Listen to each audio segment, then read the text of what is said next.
di hari perhentian, hari yang kudus buat Bapak Yahweh. Kita mengalami hadirat Tuhan tentunya pada saat ini. Amin. Haleluya. Puji Tuhan, kita akan sama-sama belajar firman Tuhan pada siang hari ini dengan judul Yahweh adalah gunung batu. Ayat firman Tuhan terambil di dalam kitab Amsal pasal yang ke-30 ayat yang ke-26. Amsal 30 ayat yang ke-26. Kita akan baca firman Tuhan ini secara bersama-sama. 2, 3. Pelanduk adalah bangsa yang lemah, namun mereka membuat rumahnya di bukit batu. Mungkin agak asing, saudara, berbicara mengenai hewan atau binatang pelanduk, karena itu tidak ada di sekitar kita. Kira-kira gambarnya seperti ini. Ini gambar pelanduk, ya. Kalau di Indonesia seringkali ini dijuluki dengan ini yang masih kecil ya pelanduknya ini, tapi agak gemuk ya. Biasanya terkenal dengan kancil. Tapi ada juga yang menyebut juga kelinci. Ya, ini pelanduk. Ya. Pelanduk ini merupakan satu binatang atau hewan yang lemah. Namun dia tidak berbahaya, saudara. Kalau kita perhatikan, dia tidak punya taring, ya. Kemudian dia juga tidak punya tanduk, ya. Nah, binatang ini sekalipun dia tuh lemah, ya, namun dia memiliki keistimewaan. Dia lebih memilih rumahnya itu ada di gunung batu. Pelanduk ini juga hidup tidak sendirian. Dia ada di antara semua binatang, termasuk binatang buas. Salah satunya adalah singa.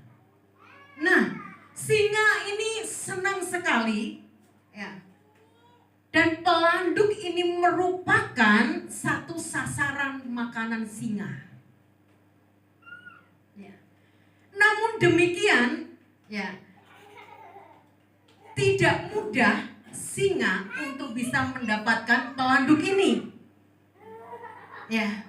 Sebab pelanduk ini walaupun dia itu lemah, tapi dia juga termasuk binatang yang cerdik. Sehingga ketika dia tahu ada bahaya, salah satunya ketika singa sedang mengejar atau mengintip dia cepat-cepat berlari ke gunung batu. Sehingga dia selalu aman. Ya, jadi sekali lagi, walaupun pelanduk ini binatang lemah, tetapi dia memiliki sebuah keistimewaan, dia tinggal di gunung batu. Bapak, Ibu, dan saudaraku yang terkasih di dalam Tuhan, pelanduk ini merupakan sebuah gambaran kehidupan kita. Dan gunung batu itu adalah Bapa Yahweh. Sadar tidak sadar kita sebagai manusia, kita ini memiliki yang namanya kelemahan. Betul? Ya. Roh memang penurut, tetapi daging itu lemah. Kelemahan yang ada di dalam hidup kita ini, yang akhirnya kalau kita tidak menyikapi dengan baik dan menanganinya dengan baik, maka akhirnya kita akan menuju kepada sebuah kekalahan. Ya. Sebab firman Tuhan berkata bahwa si jahat itu seperti apa? Singa yang mengaum-ngaum, mengincar ya anak-anak Tuhan yang bisa diterkam tentunya. Ya. Ini salah satu pekerjaan singa, digambarkan sebagai si jahat sebagai singa yang mengaum-ngaum. Artinya apa? Dia standby, memperhatikan kelemahan-kelemahan kita. Ya. Dan ketika dia menemukan kelemahan-kelemahan kita yang kita ikuti, saudara, yang kita turuti, nah, ini akan siap menjadi santapan si jahat. Kita belajar firman Tuhan tadi, ya, kita disuruh belajar kepada pelanduk, saudara. Di dalam kelemahannya dia lebih memilih tinggal di gunung batu. Karena dia di sana menemukan perlindungan, di sana dia menemukan keselamatan, di sana dia menemukan benteng yang kuat. Sehingga kelemahan yang dia miliki akhirnya tidak membawa kepada sebuah kekalahan.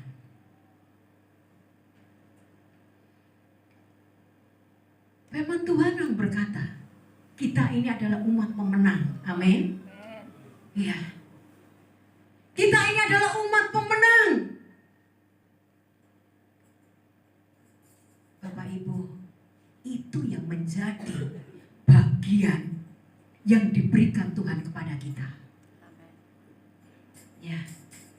Namun kita ini perlu ingat bahwa ya, kita juga tinggal dan memiliki yang namanya kelemahan yang membuat kita bisa tidak mengalami yang namanya kemenangan.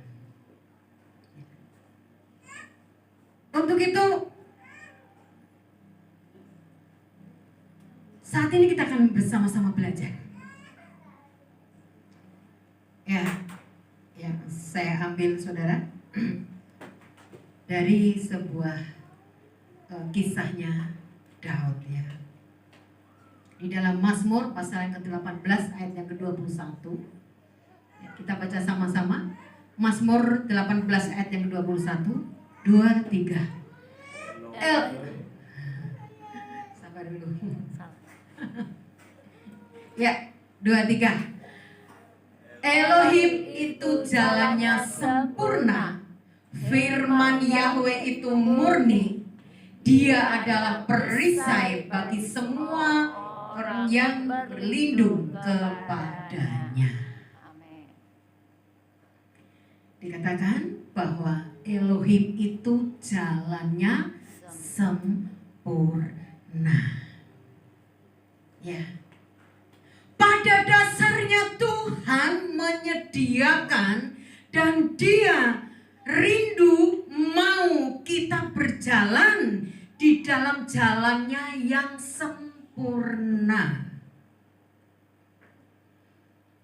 Karena hanya di dalam Dialah ada rancangan hidup yang terbaik, yang mendatangkan masa depan buat kita. Amin. Jalan yang sempurna ini adalah rancangan Bapa bagi kita semua. Ya. Dia rindu membawa kita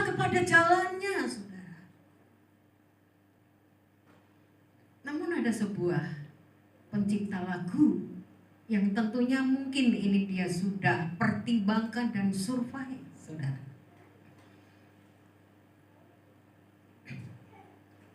Lagu tentang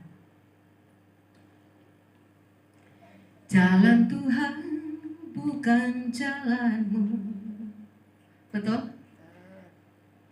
Jangan bimbang ataupun ragu. Ada yang bisa lagu ini, saudara?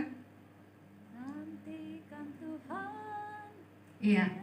Nantikan Tuhan, jadikan semua indah pada waktunya. Kenapa, saudara,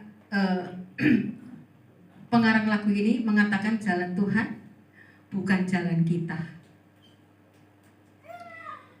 Sebab seringkali manusia lebih memilih menentukan jalannya sendiri menurut pengertiannya sendiri.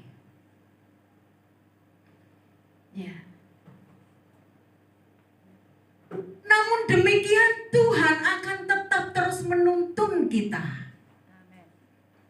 Maka Dia gambarkan kita ini sebagai domba. Domba itu adalah binatang yang lemah. Ya.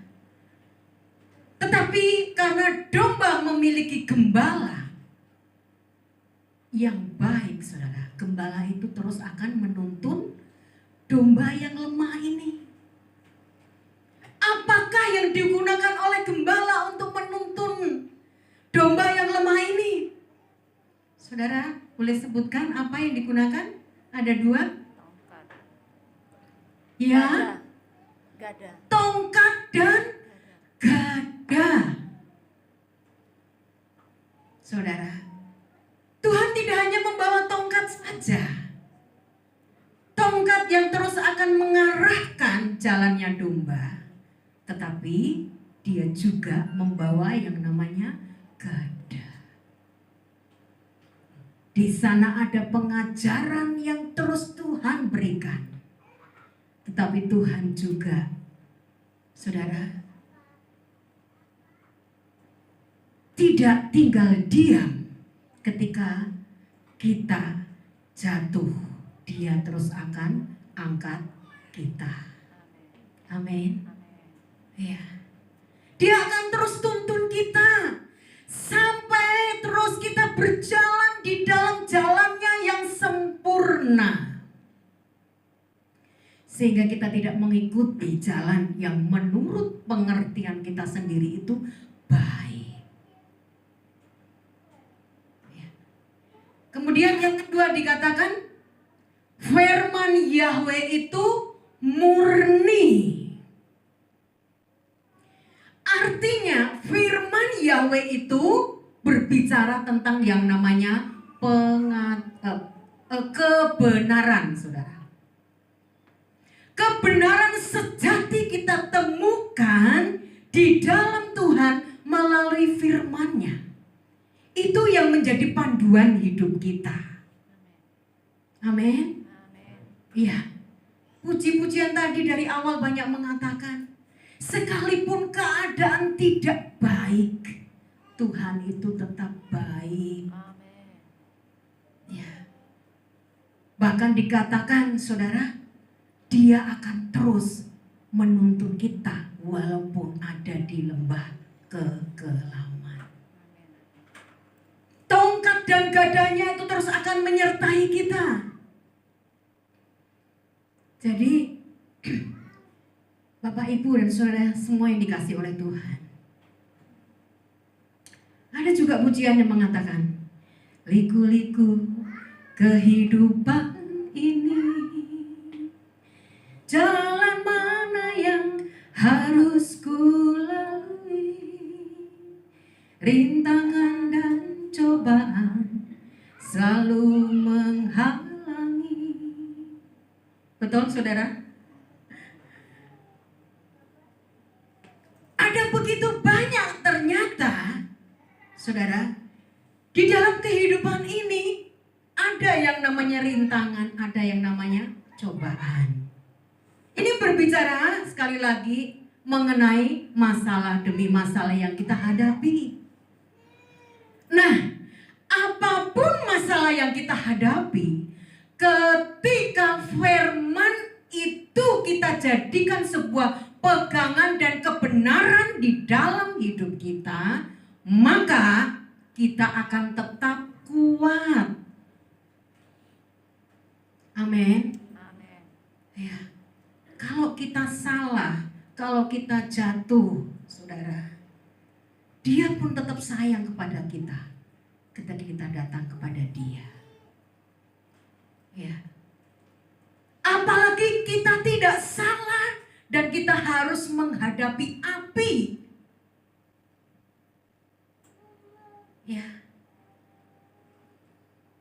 Kebenaran ketika menuntun kita, maka jangan pernah kita takut. Amin. Sebesar apapun tantangan dan persoalan kita hadapi, kecuali kita tidak diam berpegang dalam kebenaran firman Tuhan, saudara. Tetapi ketika kita berpegang terus kepada firman Tuhan, maka Dia akan terus menuntun kepada jalannya yang sempurna. Ini yang dialami oleh Daud. Ya. Mazmur pasal ke-18 sudah ya? Oke, ya. Daud sebelum dia jadi raja, saudara, dia pernah mengalami persoalan yang cukup dan sangat berat. Kenapa saya katakan demikian? Karena dia dikejar-kejar oleh Saul, dan bukan hanya dikejar, ditangkap, tetapi dia mau dibunuh. Oleh karena apa? Oleh karena Daud berperang mengalahkan Beribu-ribu. Berlaksa-laksa. berlaksa-laksa, sedangkan Daud beribu-ribu. Saul beribu-ribu. Sehingga timbul iri hati Saul dan ingin membunuh Daud. Daud salah nggak, saudara? Halo? Tidak. Tidak. Daud nggak salah. Tetapi dia harus menghadapi masalah yang mengancam nyawanya. Sering kan kadang-kala dalam hidup kita tidak salah, kita dipersalahkan. Betul? Ya. Kita nggak salah tapi kita harus menghadapi, saudara, masalah. Ya. Langkah yang dilakukan oleh Daud, dia datang, dia berlindung di gunung batu, dia berlindung kepada Tuhan. Sekalipun kita nggak salah dan kita kenyataannya harus menghadapi persoalan, ayo kita, saudara, datang kepada Dia. Loh, firman Tuhan yang lalu, ya, kita nggak salah, kemudian kita mau bela diri, kita mau kelahi, kita mau balas. Tuhan seneng dah? Nggak senang kan? Ya, tidak akan membawa keuntungan bagi kita untuk kita bela diri dan membalas. Ya. Tetapi ketika kita datang kepada gunung batu, Dia yang memberikan perlindungan dan kemenangan bagi kita. Gak mudah, betul? Gak mudah. Ya. Kalau orang gak salah disalahkan tuh, saudara, sakit enggak? Sakitnya di sini. Sakitnya di sini, kata Bu Medi. Ya. Kita udah baik-baik, kita udah benar, kemudian kita disalahkan. Saudara, Daud dia mencari perlindungan dari ke tempat satu ke tempat yang lain tanpa dia mau membalas kepada Saul. Sekalipun suatu saat dia punya peluang untuk bisa membunuh Saul, saudara. Tapi kita lihat endingnya, Daud menerima kemenangan. Sebab dia tahu bahwa Yahweh itu adalah perisainya. Ya. Yahweh itu adalah perisainya yang tidak bisa musuh menyerang dia.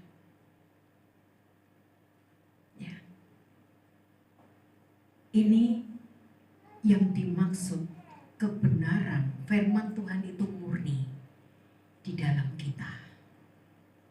Kita terus belajar, amin. Amin. Ya. Perlu proses, saudara. Kalau satu kali kita belum bisa menang, saudara, jangan pernah kita putus asa. Kita mau datang kepada Tuhan. Tuhan, aku belum bisa menang. Tuhan, aku masih lemah. Ya. Saya percaya penyerahan kita, saudara, akan membuat dia turun tangan untuk terus menguatkan kita. Di tengah-tengah kesulitan, waktu itu Daud ya, mungkin saudara belum hebat, belum memiliki fasilitas raja yang hebat, belum, saudara. Di tengah-tengah kesulitannya, kesengsaraannya, dia tetap cari Tuhan. Coba kita teruskan Mazmur pasal yang ke-94 ayat yang ke-12. Ya. Kita baca sama-sama, 2-3. Berbahagialah orang yang Engkau didik, ya Yahweh. Engkau mengajarnya dengan Tauratmu. Engkau akan memberinya perhatian dalam masa kesukaran, hingga sebuah lubang digali bagi orang fasik.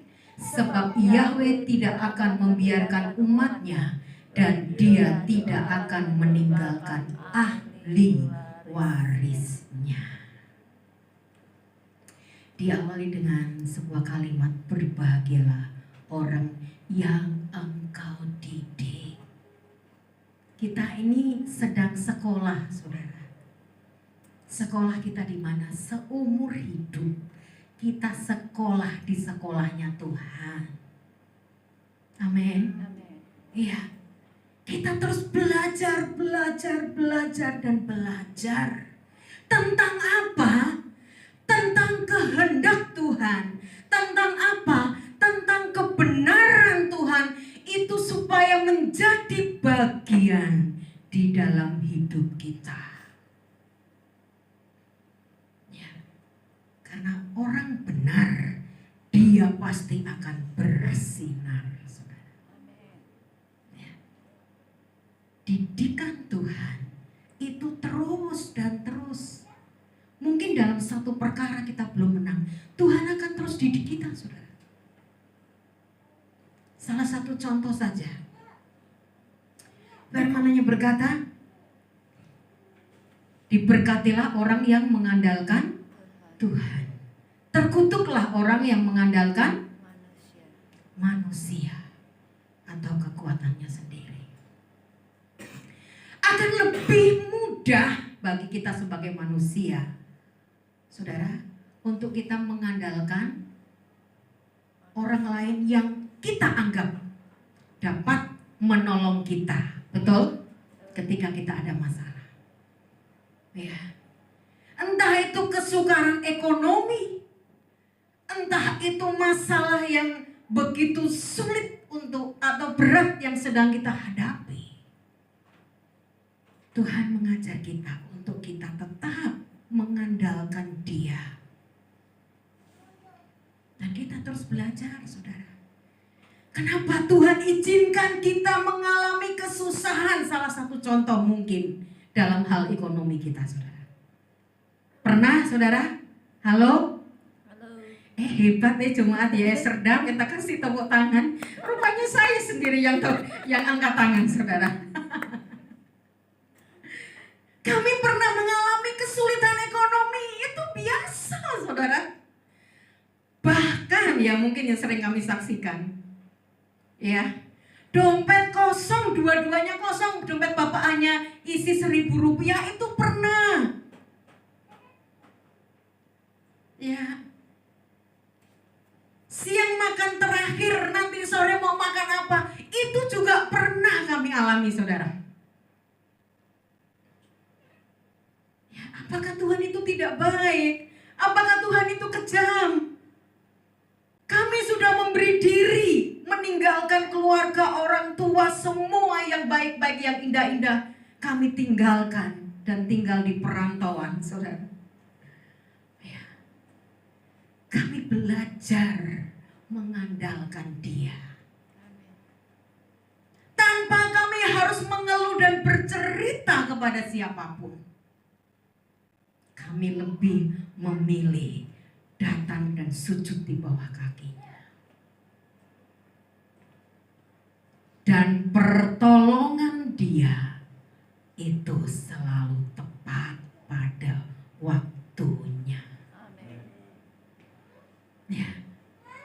Karena mujizat itu selalu terjadi dari dulu, sekarang, bahkan sampai selama-lamanya. Kalau kami tidak dibiarkan, tidak diizinkan mengalami yang namanya kesulitan, saudara, ketiadaan, kami tidak akan pernah bisa menyaksikan mujizat Tuhan. Kami tidak akan pernah merasakan kebaikan Tuhan mungkin. Tapi mujizatnya itu sungguh dahsyat dan luar biasa. Ya. Oke, mungkin kita tidak mengandalkan orang lain.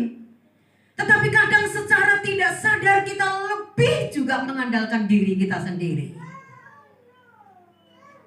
Selagi kita bisa mengandalkan kekuatan kita, pikiran kita, apa yang ada pada kita, saudara, Tuhan akan terus didik kita. Amin. Amin. Ya. Ini yang dialami oleh Daud. Gak ada yang dia bisa andalkan, saudara. Sekalipun dia memiliki kemampuan yang hebat, ya, dia jago perang kok. Kalau dia mau membunuh, membalas Saul, itu tidak susah bagi Daud.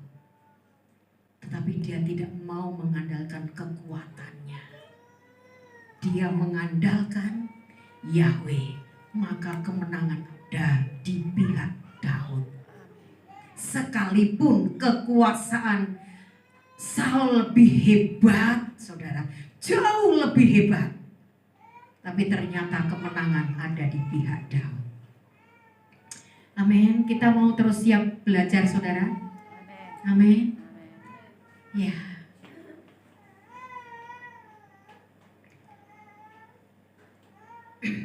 Mazmur pasal yang ke-62 ayat yang ketiga, di sana pun juga katakan bahwa tidak ada ya. Bapak Aliong boleh baca secara kuat. Mazmur 62 ayat yang ketiga.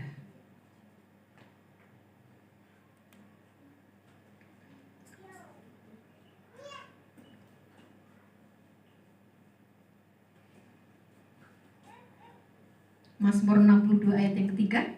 Sudah ketemu?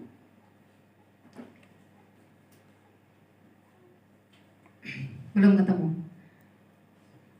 Oke, kita baca sama-sama. Ini ayat emas ya, saudara, yang sebetulnya udah melekat, bahkan ini juga jadi puji-pujian. Mazmur 62 ayat yang ketiga. Oke, ya. Demikian puji firman Tuhan.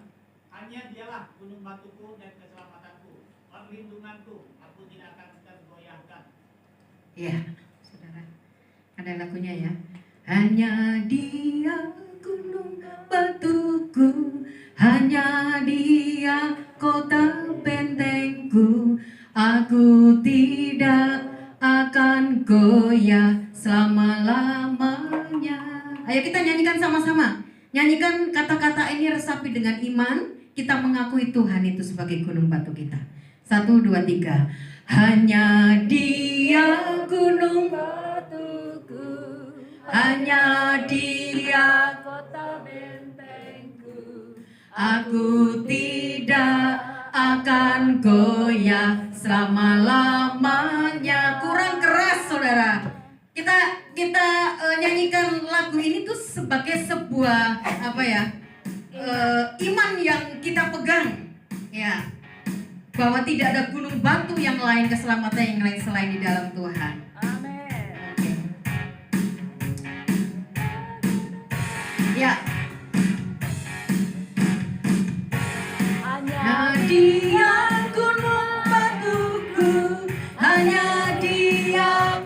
bentengku, aku tidak akan goyah selama-lamanya. Bahkan berdiri dengan suara keras, saudara. Hanya Dia gunung batuku, hanya Dia bentengku, aku tidak akan goyah selama-lamanya. Ya, lagi.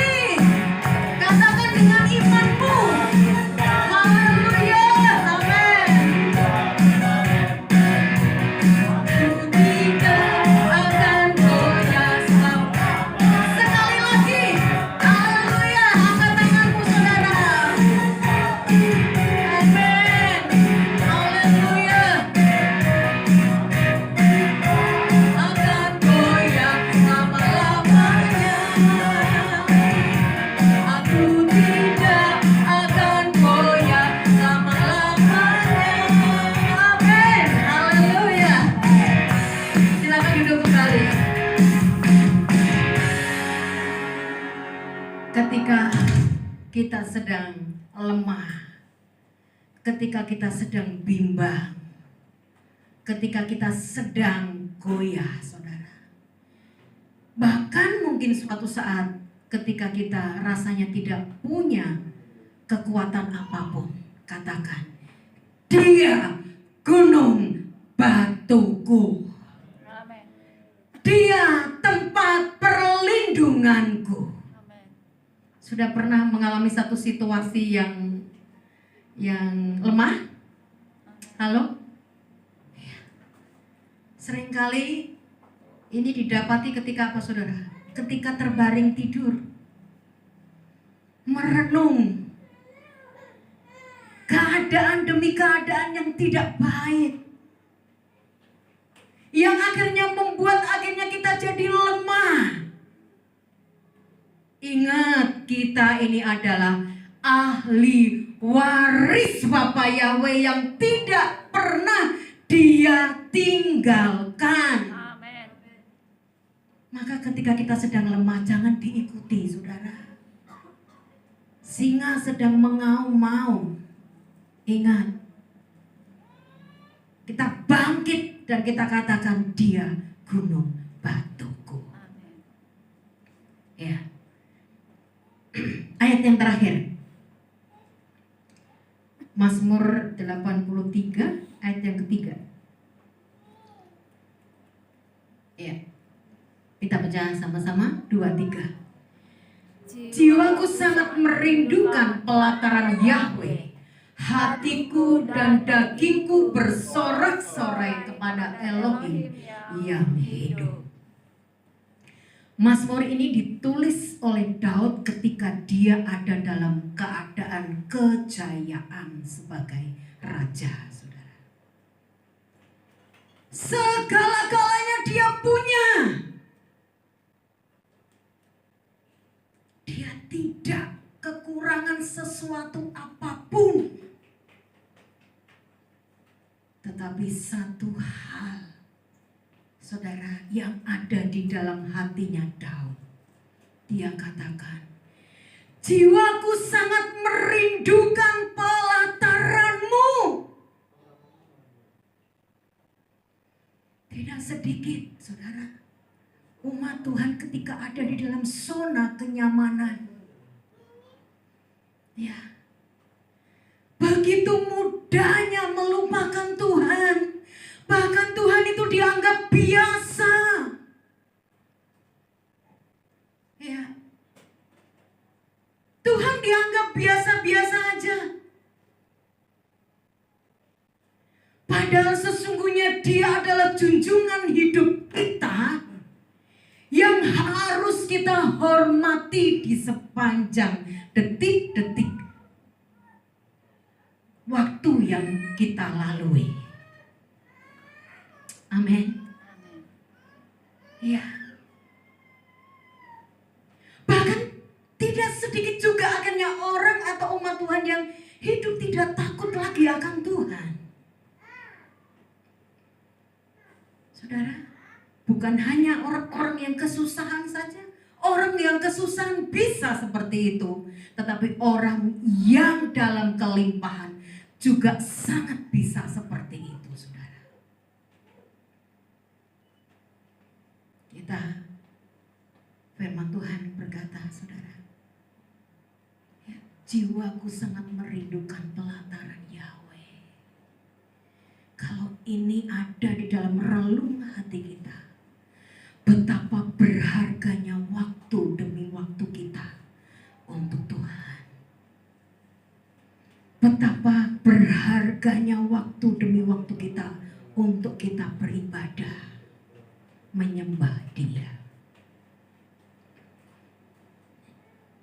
Ya, ketika kita tidak berdoa, ketika kita tidak menyembah, ketika kita tidak beribadah, saudara, itu seperti orang yang sedang lapar, tidak makan. Orang lapar yang tidak dikasih makan, saudara. Kalau kita lapar, obatnya hanya satu, tidur, betul nggak? Halo?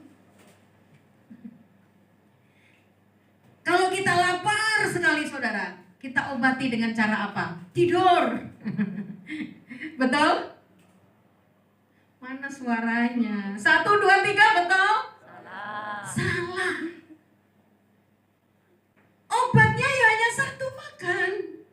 Coba kita tidur dalam keadaan lapar, nggak bisa, saudara. Ya.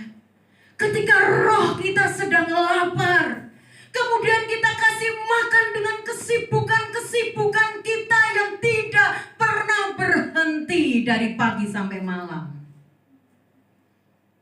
Ya. Kita lebih memilih melakukan aktivitas kita. Ya. Seringkali itu terjadi, saudara. Padahal ada kalanya, saudara, Tuhan itu rindu kita berbicara kepada Dia. Kita menghampiri Dia.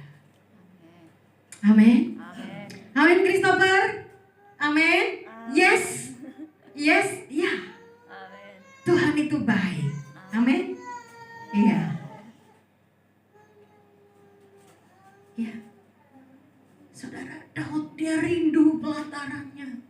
Dia rindu hadiratnya. Ya. Bahkan ketika dia haus, dia katakan, "Hai jiwaku, pujilah Tuhan." Kenapa banyak orang yang tidak lagi bisa mengalami hadirat Tuhan?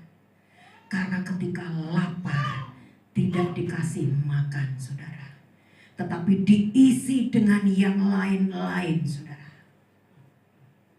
Sehingga akhirnya rohnya mulai lemah dan lemah. Ya. Dikatakan hatiku, dagingku bersorak-sorak kepada Elohim yang hidup. Ini yang menjadi penyebab Tuhan, saudara, begitu mengasihi Daud. Karena Daud hatinya begitu berpaut kepada Yahweh. Dalam keadaan kesesakan, kesulitan, saudara, kita tetap menjadikan Dia sebagai gunung batu. Dalam keadaan kelimpahan, kesuksesan yang kita capai, Dia tetap gunung batu kita. Amin. Haleluya. Saudara,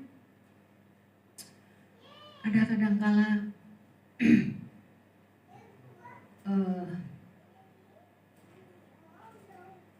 ketika anak-anak sedang sekolah, bagaimanapun kondisinya, saudara, diusahakan untuk tetap masuk, betul? Tidak mau terlambat, betul? Kemudian ketika saudara bekerja, Stephen kalau bekerja, kalau terlambat tidak apa-apa ya? Halo? Tidak boleh? Tidak boleh. Tuhan rindu loh saudara, kita mengalami hadiratnya. Kecuali memang ada situasi-situasi yang memang tidak bisa kita kompromikan. Ya. Kalau kepada pekerjaan, kepada hal dunia bisa, kenapa kepada Tuhan kita tidak bisa? Bukankah Dia gunung batu kita? Bukankah Dia Elohim kita yang hidup? Amin. Yang terus menerus, yang selalu kita rindukan di sepanjang masa hidup kita. Amin. Amin. Haleluya. Bila firman Tuhan hari ini saudara terus mengingatkan kita, dalam keadaan apapun kita ini adalah ahli warisnya. Amin. Kita punya gunung batu yang kuat.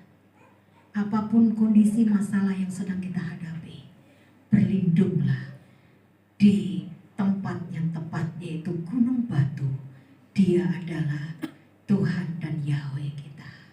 Amin. Dalam keadaan kelimpahan, dalam keadaan kelancaran yang kita miliki, Dia tetap gunung batu kita yang harus kita rindukan di sepanjang masa hidup kita.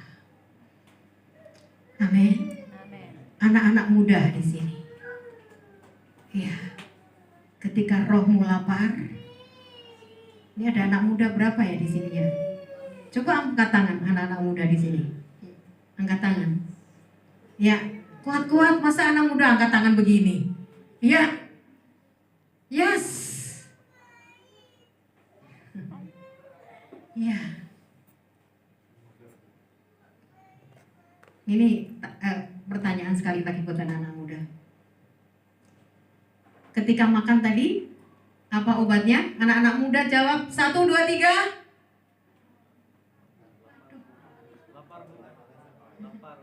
Pak Fahri anak muda ya? Anak-anak muda ditanyain sekali lagi, kalau lapar apa obatnya? Makan. Iya. Kalau diobati yang lain bisa kenyang? Kenapa? Seringkali kita lebih memilih kedagingan, bahkan dunia kita izinkan mempengaruhi hidup kita. Ya. Sehingga kemenangan demi kemenangan ya tidak kita capai. Roh memang penurut daging lemah.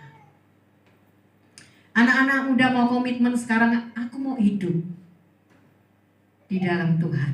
Amin. Halo? Halo? Ya, coba yang mau komitmen angkat tangan lah.